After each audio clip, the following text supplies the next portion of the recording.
बच्चों आज हम अरुण ग्रह यानी यूरेनस के बारे में पढ़ेंगे, जिसे हम हरा ग्रह यानी ग्रीन प्लैनेट के नाम से भी जानते हैं। तो चलिए बच्चों शुरू करते हैं। तो पहले हम इसका नामकरण देखते हैं।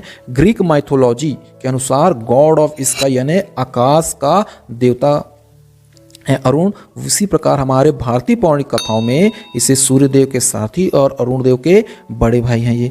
ठीक, चलिए बच्चों आगे देखते हैं। इसका जो मोस्ट इंपॉर्टेंट बात है कि दूरबीन द्वारा खोजा गया पहला ग्रह, ठीक है, कौन है?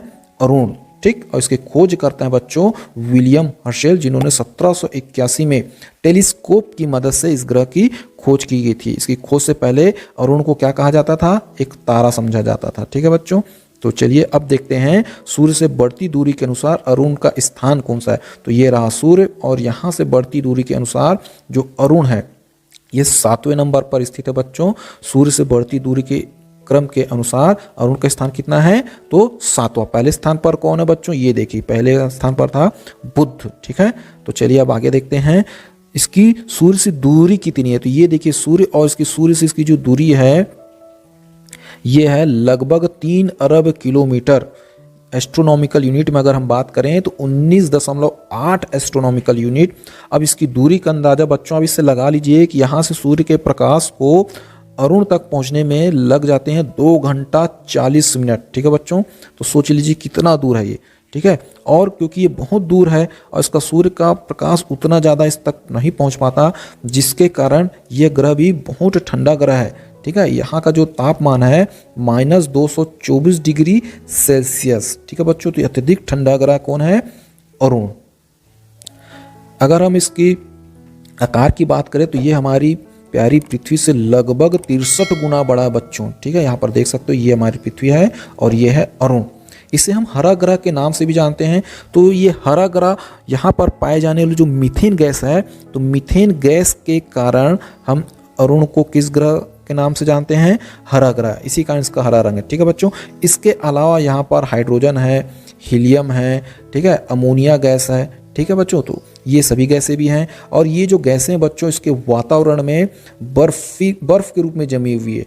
ठीक है, इस कारण तो हम अरुण ग्रह को बर्फीला गैसीय दानव या बर्फीला ग्रह के नाम से भी जानते हैं। ठीक है, तो अब हम देखते हैं इसकी गति के बारे में। तो जैसा कि आप जानते ही हो कि सभी ग्रह 2 प्रकार की गति कर रहे हैं। एक होता है घूर्णन गति यानी रोटेशन, और दूसरी होती है परिक्रमण गति यानी रिवॉल्यूशन। तो पहले हम बात करते हैं घूर्णन गति की, यानी अपने अक्ष पर ये जो घूमता है भौरे की तरह, उसे हम क्या कहते हैं? घूर्णन गति। तो यहाँ पर देखिए इसका अक्षीय झुकाव, जैसे हमारी जो पृथ्वी है 23.5 डिग्री के अपने अक्ष पर झुकी हुई है, उसी प्रकार जो अरुण है वो अपने अक्ष पर 98 डिग्री, ये देख सकते हैं इसका झुकाव 98 डिग्री झुका हुआ है बच्चों।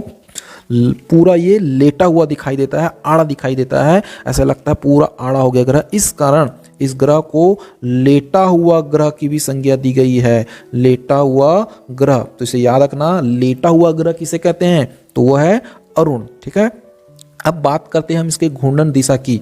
तो बच्चों हमारे सौर मंडल में 8 ग्रह हैं। इन 8 ग्रहों में मैंने पहले भी कहा था जो 2 ग्रह हैं, शुक्र और अरुण यानी वीनस और यूरेनस, ये 2 ग्रहों की जो घूर्णन की दिशा क्या है? पूर्व से पश्चिम। ठीक है बच्चों, बाकी जो 6 ग्रह हैं ये कैसे घूमते?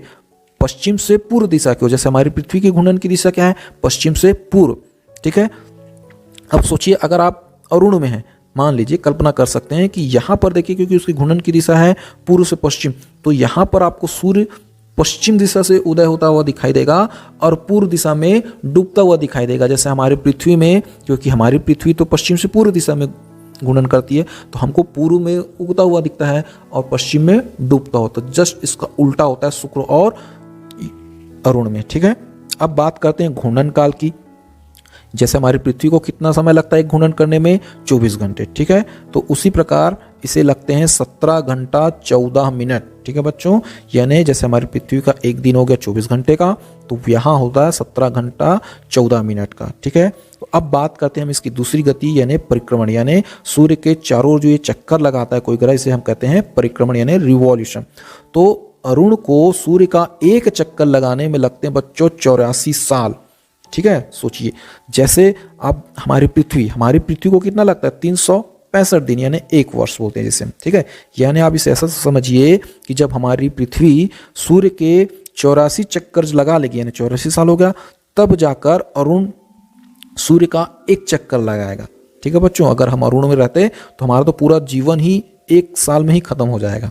ठीक है बच्चों, अब यहाँ पर देखिए जैसे कि हमारा जो अरुण ग्रह ये 98 डिग्री क्या है, अपने अक्ष पर झुका हुआ है बच्चों। तो जब ये घूर्णन करते हुए सूर्य की परिक्रमा करता है तो ऐसा लगता है कि कोई बॉल जो है वो लुढ़क रहा है, यानी रोलिंग बॉल या लुढ़कती हुई गेंद की तरह दिखाई देता है बच्चों ये ग्रह। ये बहुत इंपॉर्टेंट बात है, इसे याद रखना कि अरुण जो है लुढ़कती हुई गेंद की तरह सूर्य की परिक्रमा करता हुआ प्रतीत होता है। ठीक है बच्चों, तो चलिए अब देखते हैं इसके प्राकृतिक उपग्रह की। तो यहाँ पर आप देख सकते हैं 27 प्राकृतिक उपग्रह है किसके, अरुण के।